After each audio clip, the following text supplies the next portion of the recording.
ಖಾಸಗಿ bus car ನಡುವೆ ಡಿಕ್ಕಿ, ಹೊತ್ತಿ ಉರಿದ ಕಾರು.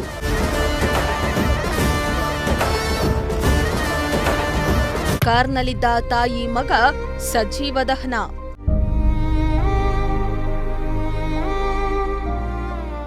ಖಾಸಗಿ ಬಸ್ ಹಾಗೂ ಕಾರಿನ ನಡುವೆ ಡಿಕ್ಕಿ ಸಂಭವಿಸಿ ಕಾರು ಹೊತ್ತಿ ಉರಿದು ಇಬ್ಬರು ಸಜೀವಗೊಂಡ ದಾರುಣ ಘಟನೆ ಚಿಕ್ಕಬಳ್ಳಾಪುರ ಜಿಲ್ಲೆ ಚಿಂತಾಮಣಿ ತಾಲೂಕಿನ ಗೋಪಲ್ಲಿ ಗ್ರಾಮದ ಬಳಿ ನಡೆದಿದೆ.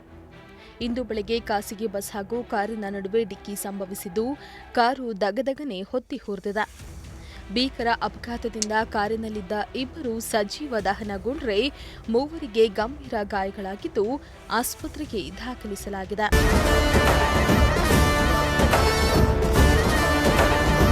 ಚಿಂತಾಮಣಿಯಿಂದ ಮದನಪಲ್ಲಿ ಮಾರ್ಗವಾಗಿ ತಿರುಪತಿಗೆ ತೆರಳುತ್ತಾ ಇದ್ದ ಖಾಸಗಿ ಬಸ್ ಹಾಗೂ ಮದನಪಲ್ಲಿ ಕಡೆಯಿಂದ ಬೆಂಗಳೂರಿಗೆ ಬರ್ತಾ ಇದ್ದ ಕಾರಿನ ನಡುವೆ ಭೀಕರ ಅಪಘಾತ ಸಂಭವಿಸಿದೆ. ಅಪಘಾತದ ರಭಸಕ್ಕೆ ಬಸ್ ಪಲ್ಟಿಯಾದರೆ ಬಲೇನೋ ಕಾರು ದಗದಗನೆ ಹೊತ್ತಿ ಉರಿದಿದೆ. ಬೆಂಕಿಯ ಕೆನ್ನಾಲಿಗೆಗೆ ಕಾರಿನಲ್ಲಿದ್ದ ತಾಯಿ ಕಲಾವತಿ, ಮಗ ಧನಂಜಯ್ ಸಜೀವ ದಹನಗೊಂಡಿದ್ದಾರೆ. ಕಾರಿನಲ್ಲಿದ್ದ ಉಮಾದೇವಿ, 3 ವರ್ಷದ ಮನ್ವಿತಾ ಹಾಗೂ ಶೋಭಾ ಎಂಬುವವರು ಪ್ರಾಣಾಪಾಯದಿಂದ ಪಾರಾಗಿದ್ದು ಆಸ್ಪತ್ರೆಯಲ್ಲಿ ಚಿಕಿತ್ಸೆ ಪಡೆದಿದ್ದಾರೆ. ಇನ್ನು ಬಸ್ನಲ್ಲಿ 15ಕ್ಕೂ ಹೆಚ್ಚು ಪ್ರಯಾಣಿಕರಿಗೆ ಸಣ್ಣಪುಟ್ಟ ಗಾಯಗಳಾಗಿವೆ. ಗಾಯಾಳುಗಳನ್ನು ಚಿಂತಾಮಣಿ ಆಸ್ಪತ್ರೆಯಲ್ಲಿ ಚಿಕಿತ್ಸೆ ಕೊಡಿಸಲಾಗ್ತಾ ಇದೆ. ಚಿಂತಾಮಣಿಯಿಂದ ಮದನಪಲ್ಲಿ ಹೋಗುವಾಗ ದಾರಿಯಲ್ಲಿ ಒಂದು ಆಕ್ಸಿಡೆಂಟ್ ಆಗಿದೆ. ಇವತ್ತು ಬೆಳಿಗ್ಗೆ ಗೋಪಲ್ಲಿ ಗೇಟ್ ಹತ್ರ ಆಗಿದೆ ಇನ್ಸಿಡೆಂಟ್.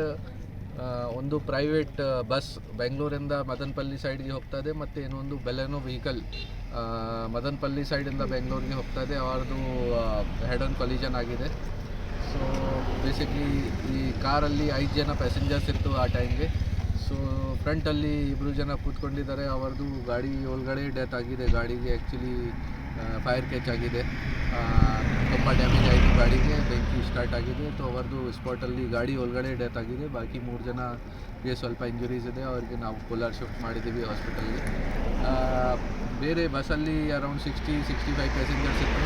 ಕಂಡಕ್ಟರ್ ಬಿಟ್ಟು ಬೇರೆ ಯಾರಿಗೆ ಜಾಸ್ತಿ ಮೇಜರ್ ಇಂಜುರೀಸ್ ಆಗಿಲ್ಲ, ಮೈನರ್ ಇಂಜುರೀಸ್ ಇದೆ. ಅವ್ರಿಗೂ ಕೂಡ ಟ್ರೀಟ್ಮೆಂಟ್ ಆದಮೇಲೆ ಅವರು ಬಿಟ್ಟಿದ್ದಾರೆ ಎಲ್ಲರೂ. ಬಸ್ ಡ್ರೈವರ್ ಯಾರು ಇತ್ತು ಅವರು ಎಬ್ಸ್ಕೊಂಡಂಗೆ ಆಗಿದ್ದಾರೆ. ಅವರದ್ದು ಬೇಗ ಪತ್ತೆ ಮಾಡಿಕೊಂಡು ಅರೆಸ್ಟ್ ಮಾಡ್ತಿದ್ದೆ ಅವರು. ಕಾರು ದಗದಗನೆ ಹೊತ್ತಿ ಉರಿತಿದ್ದಂತೆ ಸ್ಥಳಕ್ಕೆ ಅಗ್ನಿಶಮಕ ಸಿಬ್ಬಂದಿ ದೌಡಾಯಿಸಿ ಬೆಂಕಿ ನಂದಿಸುವ ಕಾರ್ಯ ಮಾಡಿದ್ರೂ ಪ್ರಯೋಜನವಾಗಲಿಲ್ಲ. ಕಾರು ಸಂಪೂರ್ಣ ಸುಟ್ಟು ಭಸ್ಮವಾಗಿದೆ. ಸ್ಥಳಕ್ಕೆ ಎಸ್ಪಿ ಕುಶಲ್ ಚೌಕ್ಸಿ ಭೇಟಿಯನ್ನ ನೀಡಿ ಪರಿಶೀಲನೆ ನಡೆಸಿದ್ರು. ಪ್ರಕರಣ ದಾಖಲಿಸಿಕೊಂಡು ತನಿಖೆಯನ್ನ ನಡೆಸಿದ್ದಾರೆ. ಮೋಹನ್ ಕುಮಾರ್, ಪ್ರಜಾಶಕ್ತಿ ಟಿವಿ, ಚಿಕ್ಕಬಳ್ಳಾಪುರ.